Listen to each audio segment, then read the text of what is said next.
Hello everyone, welcome to book form. और आज की इस वीडियो में हम लोग कवर करने वाले हैं क्लास 10 हिंदी का चैप्टर नंबर 1 हरिहर काका। तो चलिए शुरू करते हैं। हरिहर काका के यहाँ से मैं अभी अभी लौटा हूँ। कल भी उनके यहाँ गया था, लेकिन ना तो वह कुछ कल ही कुछ कह सके और ना आज ही। दोनों दिन उनके पास में देर तक बैठा रहा, लेकिन उन्होंने कोई बातचीत नहीं की। तो यहाँ पर मैं का मतलब है लेखक। तो जो लेखक होते हैं वो हरिहर काका के घर गए होते हैं, लेकिन हरिहर काका उनसे कुछ बात ही नहीं करते हैं। वे उनके पास कल भी गए थे, लेकिन कल भी उन्होंने कुछ बात नहीं करी। जब उनकी तबीयत के बारे में पूछा तब उन्होंने सिर उठाकर एक बार मुझे देखा, फिर सिर झुकाया तो दोबारा मेरी तरफ नहीं देखा। तो लेखक यहाँ पर हरिहर काका से उनकी तबीयत के बारे में पूछते हैं कि अब आपकी तबीयत कैसी है, और उनके हालचाल के बारे में जानने की कोशिश करते हैं। तो हरिहर काका एक बार तो अपना सर उठाते हैं, उन्हें देखते हैं और फिर सिर नीचे झुका लेते हैं, और उसके बाद तो उन्होंने उनकी तरफ देखा ही नहीं। हालांकि उनकी एक ही नज़र बहुत कुछ कह गई। जिन यंत्रणाओं के बीच वह घिरे थे और जिस मन स्थिति से जी रहे थे, उसमें आंखें ही बहुत कुछ कह देती हैं, मुँह खोलने की ज़रूरत नहीं पड़ती। तो उन्होंने जिस तरीके से लेखक को देखा, उनकी नज़र ही काफ़ी थी बहुत सारी चीज़ों को कहने के लिए। उनके जो एक्सप्रेशंस थे वो उनकी अभी मनोस्थिति का मतलब है, मन स्थिति का मतलब कि उनकी जो मेंटल कंडीशन है उसके बारे में सब कुछ साफ साफ बता रहे थे। हरिहर काका की ज़िंदगी से मैं बहुत गहराई से जुड़ा हूँ। अपने गाँव में जिन चंद लोगों को मैं सम्मान देता हूँ, उनमें हरिहर काका भी एक हैं। तो लेखक बताते हैं कि हरिहर काका की लाइफ में वो एक बहुत ही ज़्यादा इम्पॉर्टेंट पार्ट है और हमेशा से वो उनकी लाइफ में रहे हैं। और उनकी जो गांव है, उनका जो विलेज है, उसके अंदर वो कुछ चंद लोगों का मतलब होता है बहुत ही कम लोगों को वो सम्मान देते हैं, कम लोगों को जानते हैं, और उनमें से एक है हरिहर काका। हरिहर काका के प्रति मेरी आसक्ति के अनेक व्यवहारिक और वैचारिक कारण हैं। और यहाँ पर आसक्ति का मतलब है लगाव। इतना जो प्यार करते हैं, इतना जो वो रिस्पेक्ट देते हैं हरिहर काका को, उसके लिए भी कुछ रीज़न्स हैं, कुछ सोशल रीज़न हैं, कुछ पर्सनल रीज़न्स हैं। उनमें प्रमुख कारण 2 हैं, और उनमें से जो मेन रीज़न्स हैं ना, वो 2 हैं। एक तो यह है कि हरिहर काका मेरे पड़ोस में रहते हैं। पहला रीज़न तो उन्होंने बताया कि वो मेरे पड़ोस में रहते हैं, और दूसरा कारण यह है कि मेरी माँ बताती हैं हरिहर काका बचपन में मुझे बहुत दुलार करते थे। और जो दूसरा रीज़न वो बताते हैं, वो कहते हैं कि उनकी मम्मी ने उन्हें बताया कि जब वो छोटे थे, हरिहर काका उनका बहुत ही ज़्यादा ख्याल रखते थे और बहुत प्यार करते थे। अपने कंधे पर बैठाकर घुमाया करते थे। एक पिता अपने बच्चे को जितना प्यार करता है, उससे कहीं ज़्यादा प्यार हरिहर काका मुझे करते थे। तो उनकी मम्मी उन्हें उनके बचपन की बात बताती हैं कि जब तुम छोटे थे, उस टाइम पर हरिहर काका तुम्हें बिल्कुल ऐसे प्यार करते थे जैसे वो तुम्हारे खुद के पापा हैं। और जब मैं सयाना मतलब बड़ा हुआ, जैसे जैसे लेखक बड़े होते गए, तब क्या हुआ तब मेरी पहली दोस्ती हरिहर काका के साथ ही हुई। तो जैसे जैसे वो छोटे से बड़े होते गए, इनके जो पहले दोस्त बने वो थे हरिहर काका। हरिहर काका ने भी जैसे मुझसे दोस्ती के लिए इतनी उम्र तक प्रतीक्षा की थी। माँ बताती हैं कि मुझसे पहले गाँव में किसी अन्य से उनकी इतनी गहरी दोस्ती नहीं हुई थी। तो उनकी मम्मी बताती हैं लेखक को कि आज से पहले हरिहर काका ने कभी इतनी गहरी दोस्ती किसी से भी नहीं करी। वह मुझसे कुछ भी नहीं छिपाते थे, खूब खुलकर बातें करते थे, लेकिन फ़िलहाल मुझे भी कुछ कहना उन्होंने बंद कर दिया है। उनकी इस स्थिति ने मुझे चिंतित कर दिया है, जैसे कोई नाव बीच मझधार में फंसी हो और उस पर सवार लोग चिल्लाकर भी अपनी रक्षा ना कर सकते हों, क्योंकि उनकी चिल्लाहट दूर तक फैले सागर के बीच उठती गिरती लहरों में विलीन हो जाने के अतिरिक्त कर ही क्या सकती है।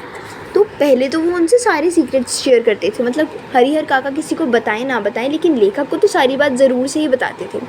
लेकिन अब क्या हुआ, अब धीरे धीरे जैसे जैसे समय बीतता गया, उन्होंने लेखक को भी सारी चीज़ें बताना बंद कर दिया।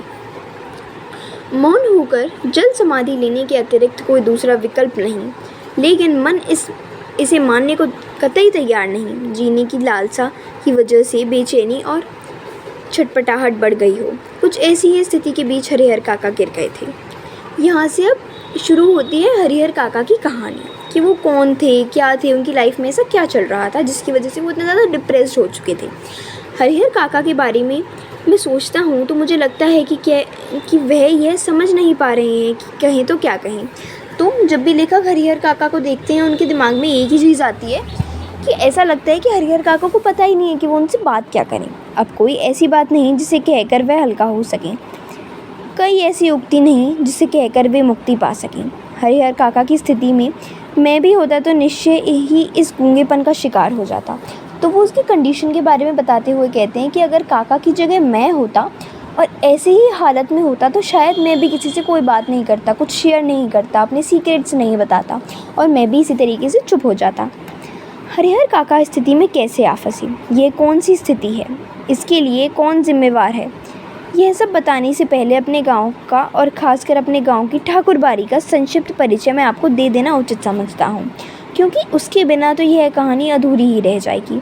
तो वो कहते हैं कि अब हरिहर काका कौन है। आप लोग सोच रहे होंगे कि हरिहर काका हैं कौन, वो ऐसी कौन सी स्थिति में, कौन सी स्टेट में फंस चुके हैं, वो ऐसे क्यों रहने लगे हैं, इतने ज़्यादा क्यों डिप्रेस्ड होने लगे हैं और उसके पीछे किसका हाथ है, इस सब की कहानी वो बताएंगे। लेकिन सबसे पहले वो अपने गांव का इंट्रोडक्शन शुरू करने वाले हैं और ख़ास तौर पे वो ठाकुरबाड़ी। ठाकुरबाड़ी का मतलब होता है एक मंदिर के टाइप जहाँ पर सभी गांव के लोग पूजा करने आते थे, तो उसके बारे में वो बताने वाले हैं। मेरा गांव कस्बाई शहर आरा से 40 किलोमीटर की दूरी पर है, हसन बाज़ार बस स्टैंड के पास। गांव की कुल आबादी 2,500-3 हज़ार होगी। गांव में 3 प्रमुख स्थान हैं। गांव के पश्चिम किनारे का बड़ा सा तालाब, गांव के मध्यम स्थित बरगद का पुराना वृक्ष और गांव में पूरब में ठाकुरबाड़ी का विशाल मंदिर, जिसे गांव के लोग ठाकुरबाड़ी कहते हैं। तो इनका एक छोटा सा गांव है जिसमें 2,500 से 3 हज़ार लोगों की आबादी रहती है। पॉपुलेशन बहुत ही ज़्यादा कम है। इनका जो गांव है वो कस्बाई शहर आरा से 40 किलोमीटर दूर है और इनके जो गांव की 3 सबसे ज़्यादा फेमस चीज़ हैं। पहला तो एक पुराना बरगद का पेड़, एक बड़ा सा तालाब और एक ठाकुरबाड़ी, एक बहुत बड़ा मंदिर जिसे लोग पूजते हैं, बहुत ही ज़्यादा मानते हैं, मान देते हैं, सम्मान करते हैं, उसे वो लोग ठाकुरबाड़ी कहते थे। गांव में इस ठाकुरबाड़ी की स्थापना कब हुई इसकी ठीक जानकारी किसी को नहीं। इस संबंध में गांव में जो कहानी प्रचलित है वह यह है कि वर्षों पहले जब यह गांव पूरी तरह बसा भी नहीं था, कहीं से एक संत आकर इस स्थान पर झोपड़ी बनाकर रहने लगे। वह सुबह शाम यहाँ ठाकुरबाड़ी की पूजा करते थे, लोगों से मांगकर खा लेते थे और पूजा पाठ की भावना जागृत करते थे। तो गांव में जो ठाकुरबाड़ी है ये कब बनी, कैसे आई, कहाँ से आई, इसकी कोई भी जानकारी नहीं है।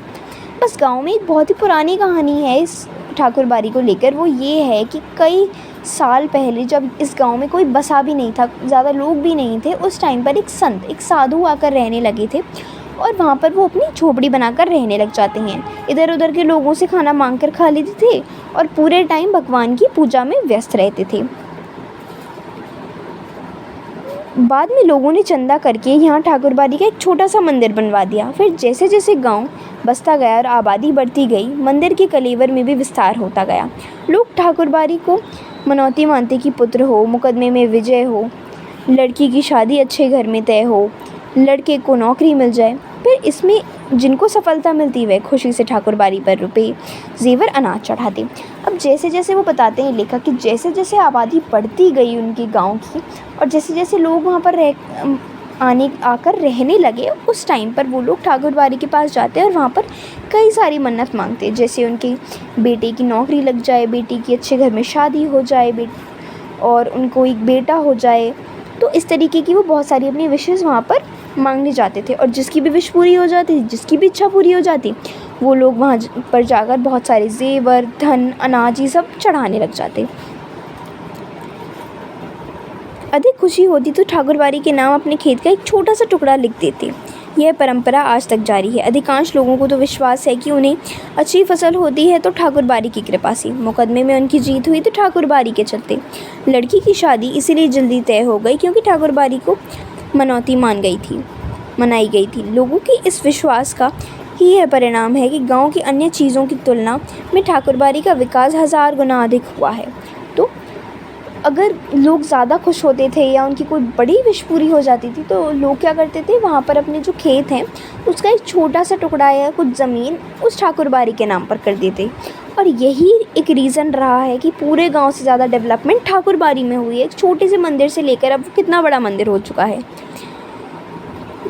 एक बड़ी और विशाल ठाकुरबाड़ी है, बल्कि यह ठाकुरबाड़ी न सिर्फ मेरे गांव की एक बड़ी और विशाल ठाकुरबाड़ी है, बल्कि पूरे इलाके में इसकी जोड़ की कोई दूसरी ठाकुरबाड़ी है ही नहीं। तो ये हमारे गांव का सबसे बड़ा मंदिर है, मतलब जितने भी आसपास गांव हैं उनमें सबसे बड़ा मंदिर इन्हीं के गांव में है।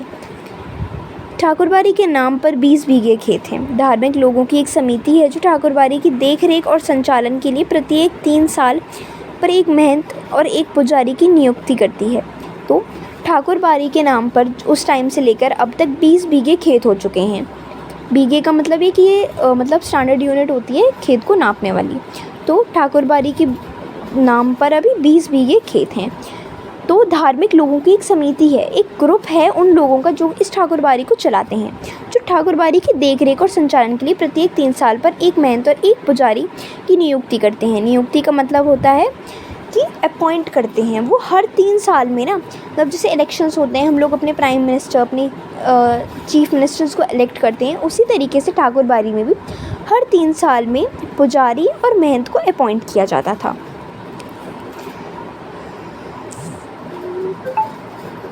ठाकुरबाड़ी का काम लोगों के अंदर ठाकुर जी के प्रति भक्ति भावना पैदा करना तथा धर्म के विमुख हो रहे लोगों को रास्ते पर लाना है। तो ठाकुरबाड़ी का इस जो मंदिर है इसका काम था ठाकुर जी के प्रति और भी ज़्यादा भावना पैदा करने का, उन्हें मतलब और भी ज़्यादा भक्ति करवाने का। ठाकुरबाड़ी में भजन कीर्तन की आवाज़ बराबर गूंजती रहती है। गांव जब भी बाढ़ या सूखे में चपेट में आता है, ठाकुरबाड़ी के अहाते में तंबू लग जाता है। लोग और ठाकुरबाड़ी के साधु संत अखंड हरि कीर्तन शुरू कर देते हैं। इसके अतिरिक्त गांव में किसी भी पर्व त्यौहार की शुरुआत ठाकुरबाड़ी से ही होती है। तो अगर सूखा पड़ जाता है, बाढ़ आ जाती है, तो ठाकुरबाड़ी के आगे ही सामने लगाकर एक टेंट वो लोग बैठ जाते हैं, सारे जितने भी साधु संत हैं और गांव के जितने भी लोग हैं वो सब लोग आके बैठ जाते हैं और कीर्तन करने लगते हैं। रात के टाइम पर भजन वगैरह सब सुनाई दिए जाते हैं, पूरे गाँव में गूंज रहती है ठाकुरबाड़ी के पास। और किसी भी फेस्टिवल की जो शुरुआत होती है वो हमेशा ठाकुरबाड़ी से ही होती है। होली में सबसे पहला गुलाल ठाकुर जी को ही चढ़ाया जाता है। दिवाली का पहला दीप ठाकुरबाड़ी में ही जलता है। जन्म, शादी और जनेऊ के अवसर पर अन्न वस्त्र की पहली भेंट ठाकुर जी के नाम की जाती है। ठाकुरबाड़ी के ब्राह्मण संत व्रत कथाओं के दिन घर घर घूमकर कथा वचन करते हैं। लोगों के खलिहान में जब फसल की दवनी होकर अनाज की ढेरी तैयार हो जाती है, तब ठाकुर जी के नाम अगुम निकाल कर ही लोग अनाज अपने घर ले जाते हैं। तो इससे हम लोगों को पता चलता है कि लोगों के अंदर कितना ज़्यादा विश्वास था ठाकुर जी को लेकर। वो कोई भी काम करते थे सबसे पहले वो ठाकुर जी से शुरू करते थे। अगर दिवाली होती तो सबसे पहला दिया कहाँ चलता? ठाकुरबाड़ी में। अगर होली होती तो सबसे पहला रंग किसको लगता? ठाकुर जी को। और जितनी भी फेस्टिवल्स थे, जितनी भी सब कुछ चीज़ें थी ना, अगर फसल भी आती थी सबसे पहले उसका थोड़ा सा पोर्शन निकाल के ठाकुरबाड़ी में रखा जाता था। उसके बाद ही जितने भी किसान थे वो अपने घर में अनाज को ले जाते थे। तो यहाँ तक हम लोगों ने चैप्टर कवर कर लिया है। ये थोड़ा लंबा चैप्टर है तो इसके 4-5 पार्ट्स तो होंगे। तो आई होप आप लोगों को यहाँ तक समझ में आ गया होगा। और अगर आपको कोई भी डाउट है तो आप कमेंट करके पूछ सकते हैं, मैं उसे अगली वीडियो में एक्सप्लेन कर दूँगी। तब तक के लिए thank you and bye bye.